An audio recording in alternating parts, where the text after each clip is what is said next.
Assalaamu calaykum. Ku soo dhawaada qiso jacayl oo dhab ah. Waxa inooga sheekeeyey qofkii qisada ku dhacday. Wuxuuna ku bilaabay sida tan.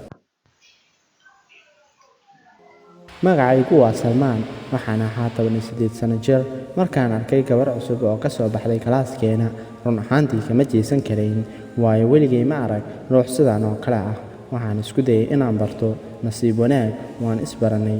Waxaan noqonay saaxiibo caadi ah. Imtixaanka kadib, buuggeedii xasuus qorka ayay ku qortay inay rabto inay ila kulanto, balse taasi ma aysan dhicin.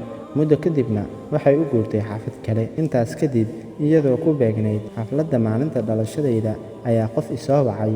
Waxayna ii sheegtay inay tahay Suleeq. Wadnahaygu wuxuu u garaacmay si xad dhaaf ah. Wicitaanku wuxuu ahaa in ka yar 5 daqiiqo, balse anigu waxay iga dhignayd wax ka badan 5 saacadood. Waynu isxiriirin jirnay marmar, balse waan kala yara mashquulnay.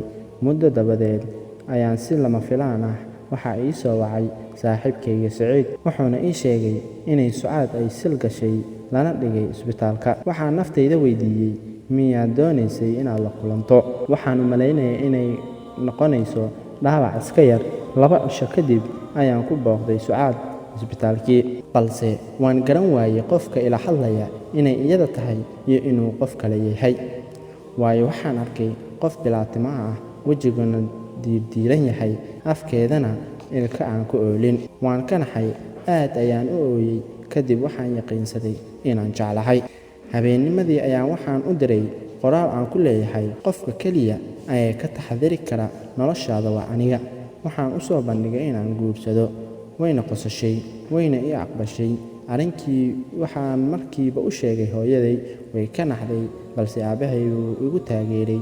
Maalin dabadeed waxaan aaday dhakhtarkii ay ku jirtay Sucaad. Waxaan halkaas u aaday qaliinka ay maalintaasi lahayd awgiis.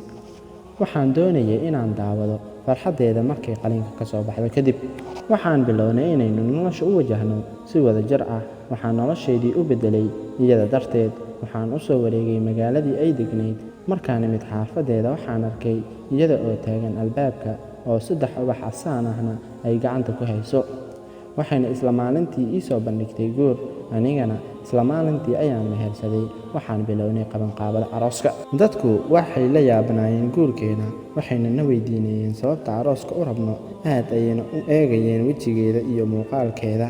Xitaa waxay weydiinayeen inaanay carruur dhalin, haddii kale ay iyagu u ekaanayaan. Balse aniga xaqiiqdii dadka waan ka dubnaa. Noloshayda wax weyn ayaa iska beddelay. Alxamdulillaah, maanta waxaan ahay xaasle qaba gabar qurux badan.